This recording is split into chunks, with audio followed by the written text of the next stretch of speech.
Do you ever keep an eye on the players through this window here? Yeah, obviously it's a good view from out here, so there's not much that gets past us, to be fair. Yeah, we've got a good view of the whole training ground out the window. So that's I think it was, I don't know if it was Paul Hurst or Russell Slade who originally took this as their office, because previously the manager's office at Grimsby was inside the main building. But this is definitely a good position for the manager's office because you can more or less see everything that's going on. Hi, I'm Michael Jolley, the manager of Grimsby Town, and this is in the manager's office. Can you pinpoint the moment you knew you wanted to become a manager? Was it when you were younger, or was it after when you were stepping through the coaching ranks? I think I got into coaching because I'm so passionate about the game and passionate about trying to help and improve players, and I've got an idea for how I like to see the game played. So that was really what brought me into coaching. And once you get into coaching at a certain level, the natural end of that pathway, I suppose, is to become a manager. So I wouldn't say there was a particular moment in time. I think the longer I stayed in coaching, the roles I was in became more and more senior, if you like, or closer to first team roles.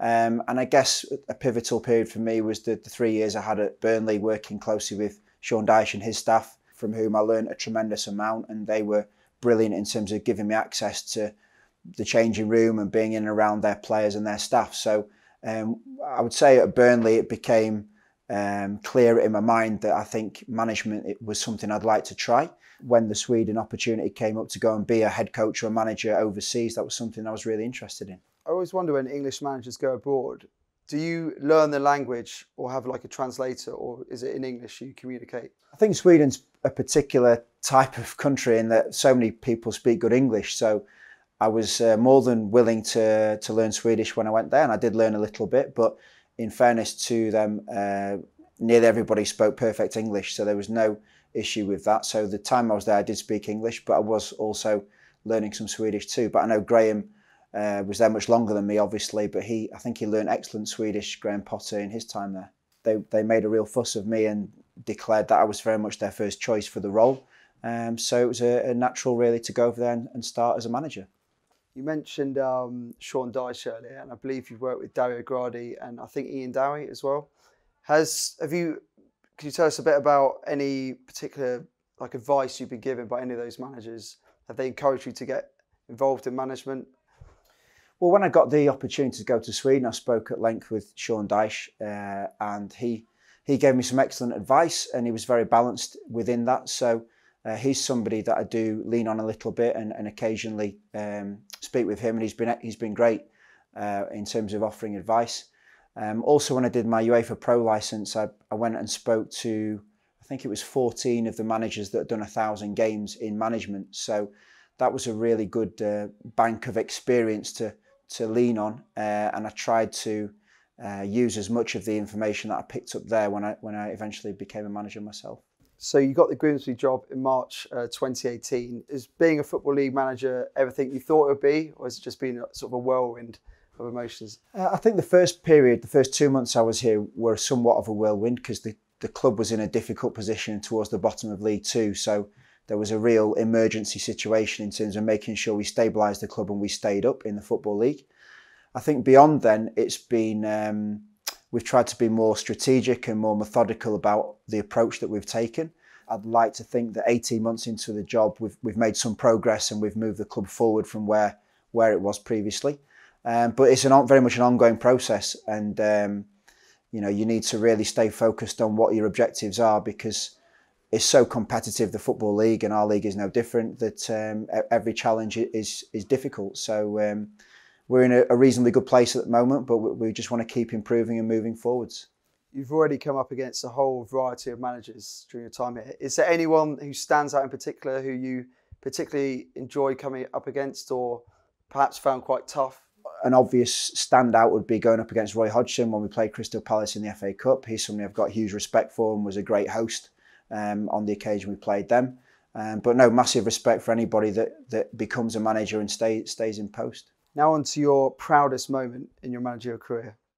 When I was in Sweden, we played Malmo, who obviously, they played in the European Cup final against Nottingham Forest in, I think, 1979 or thereabouts, in the late 70s. So a big club, and certainly a big club in Sweden.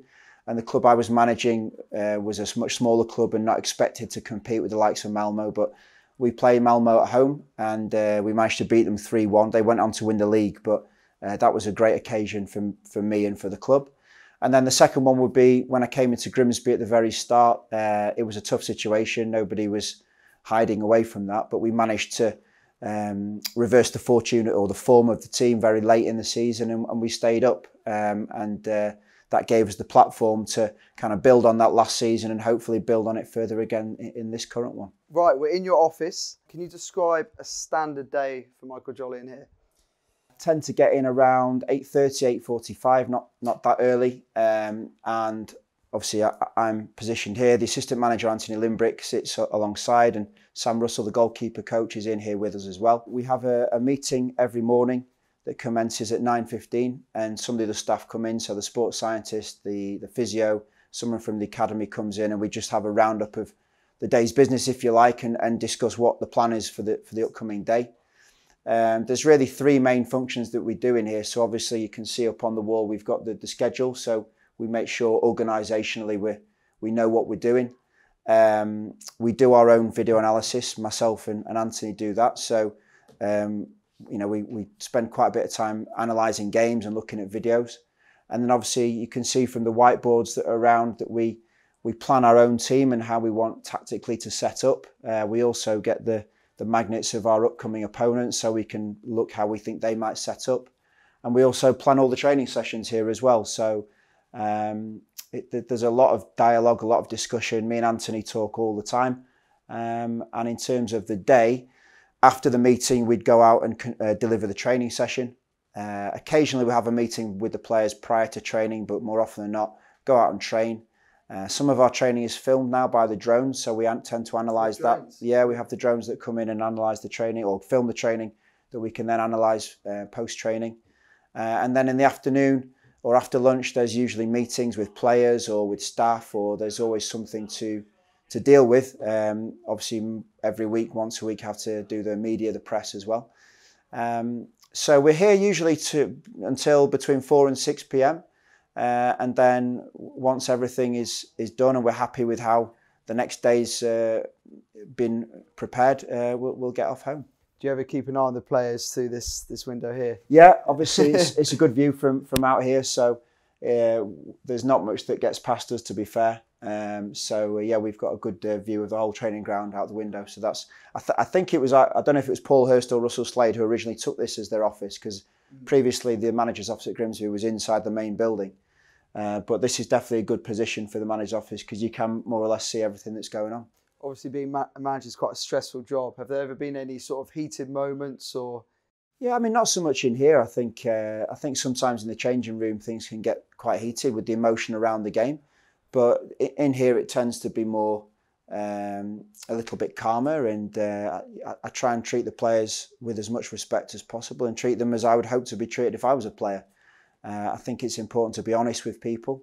So sometimes, of course, there are difficult conversations to have, but I think part of being a manager is to have those difficult conversations sometimes. Have you ever had any other managers come back here? Not so much here, but certainly after the game, there's another office up at the stadium, which has been there an awfully long time. So we always make sure that we invite our opponents in for a drink after the game, and likewise when we go away, everyone invites us in too. So I think there's that mutual respect between managers, that you're both in the same job and you both face similar challenges. Does that happen often? You go in after a game, or does it depend on the result, I guess, sometimes? No, it doesn't really depend on the result. I mean, occasionally we've had some managers that haven't come in, and that we respect their right to do that. But from our perspective, Anthony and I, we like to go and speak to the manager regardless of the outcome. There's usually something we can pick up or learn from speaking to people. So yeah, we like to go and meet with other managers after the game regardless of the result. Cool, Michael, thank you very much. Appreciate Cheers. it. Thanks. Thanks, mate.